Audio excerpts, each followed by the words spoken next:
Carl Jung would call P. Diddy a slave to sexual obsession, but why? Behind the luxury, fame, and scandals surrounding P. Diddy, there is something much deeper than meets the eye. Something that Carl Jung, the master of the human soul, would not let go unnoticed. Because when desire turns into addiction and sex becomes a cover for pain, the ego ceases to be the protagonist and the shadow takes over. Have you ever wondered why certain people seem to be dominated by such intense, almost uncontrollable sexual urges? Have you ever thought that this obsession can be rooted in the unconscious, in unhealed wounds, in traumas camouflaged under the glow of success? In this video, we'll explore how Carl Jung would view public figures like P. Diddy, not with judgment, but with a sharp psychological lens. You will discover why unbridled desire is not freedom, but prison, and how, many times, the search for pleasure is just a silent cry of a soul that is losing itself. Get ready to dive into the depths of the psyche and understand what it really means to be a slave to sexual obsession, according to Carl Jung. Pleasure, for Jung, was never the problem. The problem begins when pleasure becomes the only possible way to fill the emptiness within. Diddy, like many other pop culture icons, represents a powerful archetype, that of the man who seems to have it all, but who deep down is always looking for more. More body, more desire, more control. But this more never satisfies, because it is not the body that is hungry, it is the soul. Carl Jung believed that every compulsion hides a compensation. In other words, what is done in excess almost always reveals what is missing. If someone constantly needs to assert themselves sexually, they may be trying to hide a deep insecurity, a lack of self-love, or even a trauma that has never been seriously looked at.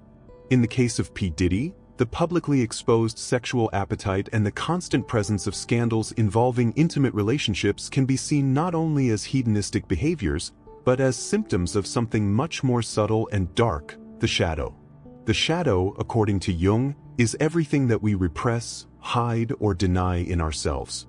It is the dark side of the personality, which often manifests itself compulsively when it is not consciously integrated. And one of the most common ways for the shadow to express itself is through sex. When sexuality is lived in a natural way, it can be a creative, vital, transforming force. But when it is taken by the shadow, it becomes destructive, obsessive, empty.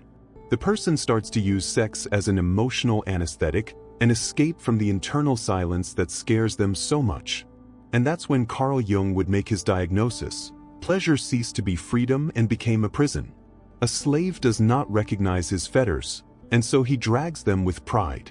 Similarly, someone enslaved by sexual obsession may convince themselves that they are only living intensely, while in fact they are being dominated by an unconscious part of themselves. It is serving in the shade. Diddy is not an isolated case.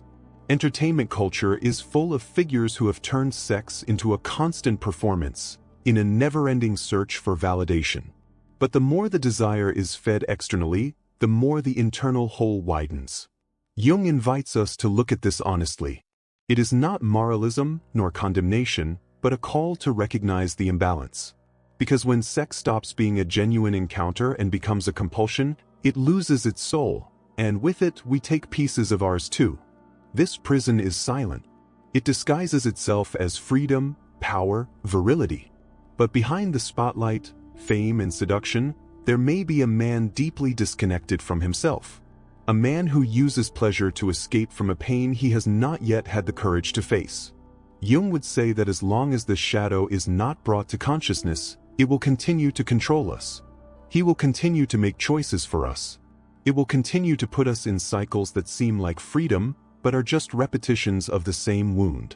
At this point, understanding P.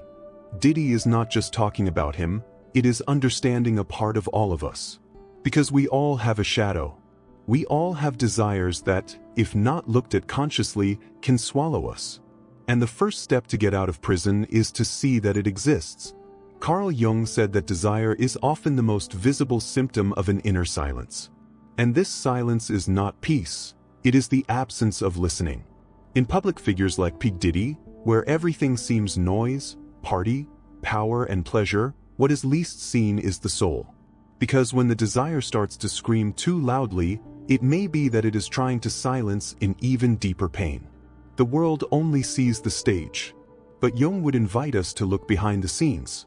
Because behind the mask of the conquering man, the seducer who seems to have control of everything, there is often a wounded boy, a boy who has learned that being desired is a way of feeling loved, and that sexually dominating the other is a way of not being dominated by one's emotions. This disconnect between the soul and the body is not rare. In fact, it is the rule in a culture that transforms sex into a product and the human being into a showcase. What Carl Jung would call a persona, that is, the social mask we use to adapt to the world, becomes so strong, so present, that the person starts to believe that he is what he is, and forget who he really is. In the case of P. Diddy, this persona is extremely sexualized. The image he has built over the years, of power, of virility, of dominance, can be seen as armor. And all armor hides a vulnerability. Jung would teach us to ask, what is he trying to protect? Desire, when it is natural, is one of the most beautiful manifestations of life. It pulsates, it inspires, it connects. But desire can also become a shield. When someone repeatedly throws himself into empty, intense, and ephemeral relationships, it is not the pleasure that is at stake, it is the attempt to fill an inner gap that is never filled on the outside. P. Diddy may be the symbol of a generation that has not learned to look inward. And that's not his fault, it's a collective consequence. We live in times when feeling pain is weakness, when seeking silence is strange, when being spiritual is seen as a waste of time. So what's left? Excess. Excess of everything. Of bodies, of parties, of distractions. Because emptiness scares and noise hides it. Jung would say that it is at this point that the unconscious takes over. When consciousness is not able to deal with pain, the unconscious creates survival strategies. One is to project one's own suffering onto the other, or, in the case of sexual obsession, to project the need for connection in the continual pursuit of pleasure. And the cruelest? This works, for a while. The body responds. The ego feels validated. Dopamine goes up. But then comes silence. The silence of what was not said. The silence of what has not been healed. And that silence screams again. It demands more, and more, until the desire, which was just an impulse, turns into compulsion. In this cycle, the human being loses the center. And that's why Jung wouldn't condemn P. Diddy. He would see him. He would see the soul behind the performance. And more than that, he would see the collective of which he is a reflection. Because every time we idolize figures like this, we are feeding a part of us that also wants to escape, that also wants to be anesthetized. The problem is not P. Diddy, it is the mirror he offers us. The mirror of a culture where sexuality is no longer sacred and has become a distraction. Where desire ceased to be an expression of the soul and became a product of the ego. Where men are taught to dominate, but not to feel. Where women are taught to seduce, but not to protect themselves. Jung would speak of the need for reintegration, to bring the body and soul back to the same dance, to listen to the desire, but without getting lost in it, to recognize that behind every impulse, there is a message, and that this message cannot be ignored without consequences. Diddy, in this context, is just one among many. But by looking at him, we can look at ourselves. We can ask ourselves, where am I using pleasure to escape? What, in me, screams without being heard? What desires of mine are not born of love, but of lack? Jung's invitation was never about morals.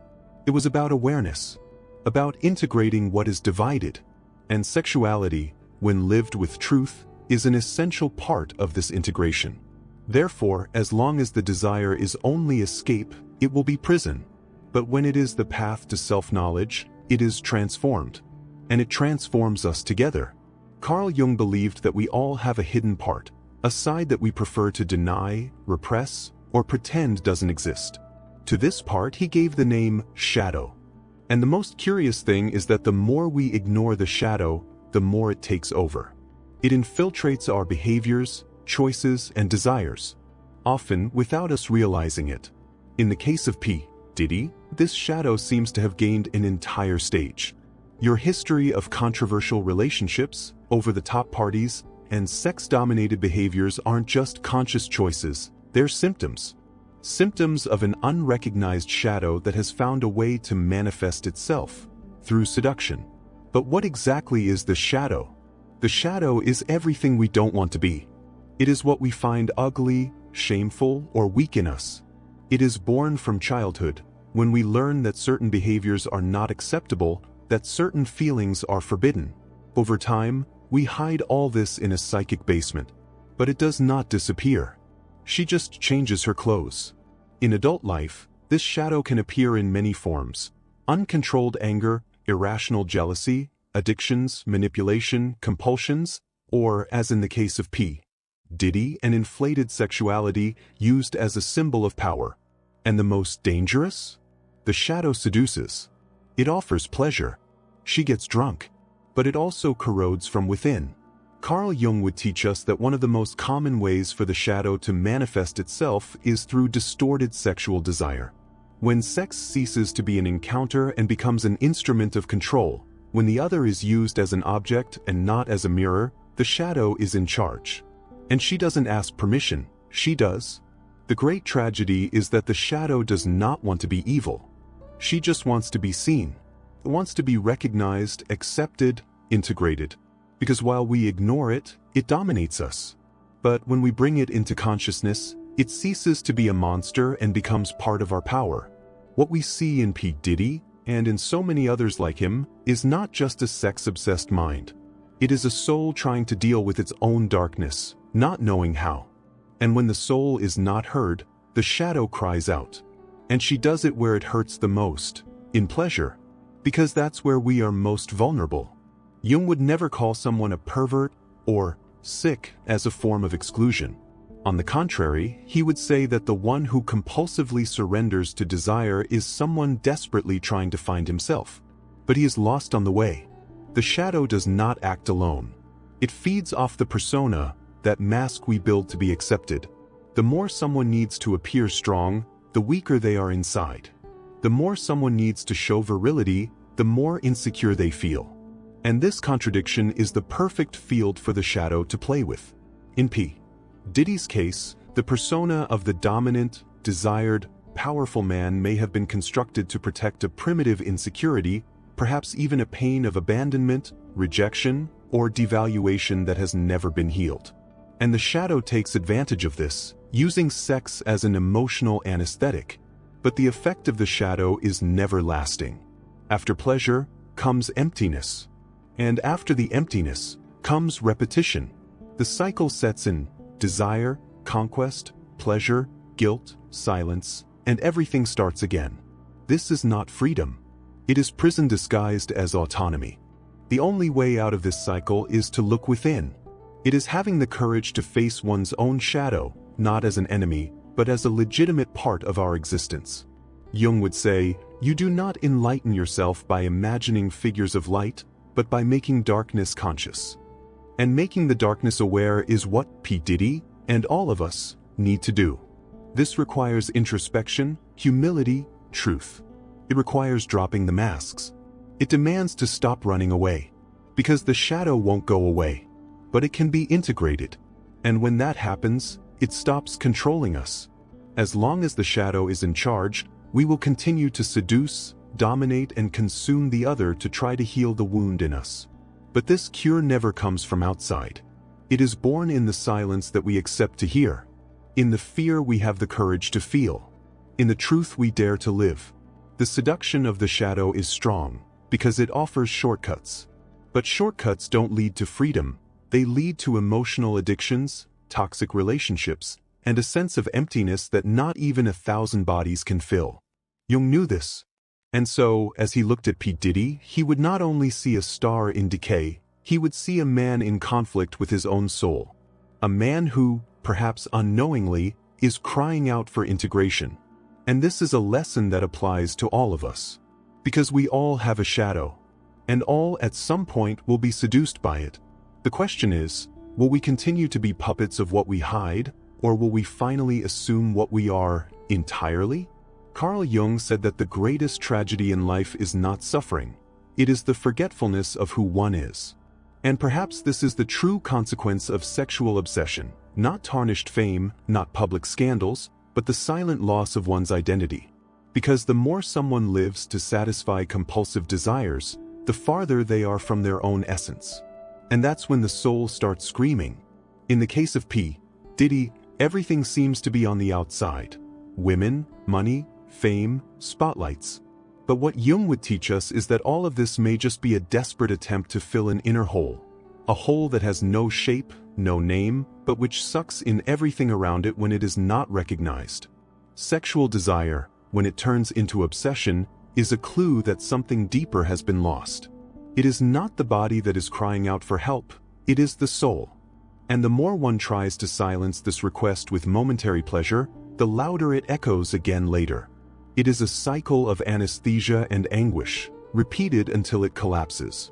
The human psyche, according to Jung, is like a living system that seeks balance. When we stray too far from who we really are, it reacts. First with discomfort, then with symptoms, and finally with crises that force us to look inward. Sexual obsession can be one of these symptoms, an intense reaction of the soul trying to bring us back to the center. But the world we live in does not encourage this return. He applauds excess, venerates pleasure, idolizes the impulsive. And because of this, many lose themselves without realizing it. They are too applauded to hear their own inner cries. They are surrounded by too many bodies to remember their own loneliness. P. Diddy is not alone in this. He just carries in public what many live in silence. He embodies the symbol of an era in which desires speak louder than consciousness. And that doesn't make him a villain, it makes him a mirror. A painful reflection of how easy it is to get lost when you don't look inside. Jung would call this dissociation. When the persona, the social mask, is so far removed from the true self that the person starts to live in a continuous theater. And the most dangerous role is the one that seems most real. The seductive, the powerful, the uncontrollable. But behind the acting, the actor is burned out. And no one notices. This decoupling exacts a heavy price. Not only emotional, but spiritual. Because the more you live outside, the less you hear what is inside. And little by little, the human being stops feeling. He no longer feels guilty. Not even love. Not even true. Just urgency. Just repetition. Only empty wishes. The way back, Jung said, begins in the shadow. For the courage to recognize that there is something wrong. That pleasure no longer satisfies. That the constructed image no longer houses the soul. This is when the inner journey begins, and that journey is not easy. It demands silence. Listening. I fight for those who pretended to be. But it is also liberating. Imagine, for a moment, Diddy sitting in front of Jung. Not as a celebrity, but as a human being. Jung would not judge him. He would hear him. I would invite him to look at childhood, for the fears, for the voids, and above all, for what has been hidden in the name of desire. This conversation was perhaps the beginning of a transformation, because no one changes as long as they believe they are in control. But when the pain becomes unbearable, the ego begins to give way. And that's where the soul can emerge. Sexuality, in this new context, would cease to be a compulsion and would become an expression. It would cease to be an escape and would become an encounter. With the other, but mainly with himself. And that doesn't cancel out the pleasure, he adds. Because pleasure with consciousness is pleasure with soul. In the end, Jung teaches us that there is no cure without truth. And the greatest truth that many run away from facing is that pleasure does not replace love. That obsession does not fill the void. And that no body in the world will be able to heal a soul that has lost itself. Diddy may never hear these words. It can continue to be the image it created. But we who watch from the outside have the chance to do it differently. To see in it the warning that many ignore. To use his example as a mirror to ask us, where am I losing myself? What desires are controlling me? Carl Jung didn't want us to be perfect. He wanted us to be whole. And to be whole is also to embrace pain, fear, shadow. Because only then can we recover what matters most, ourselves.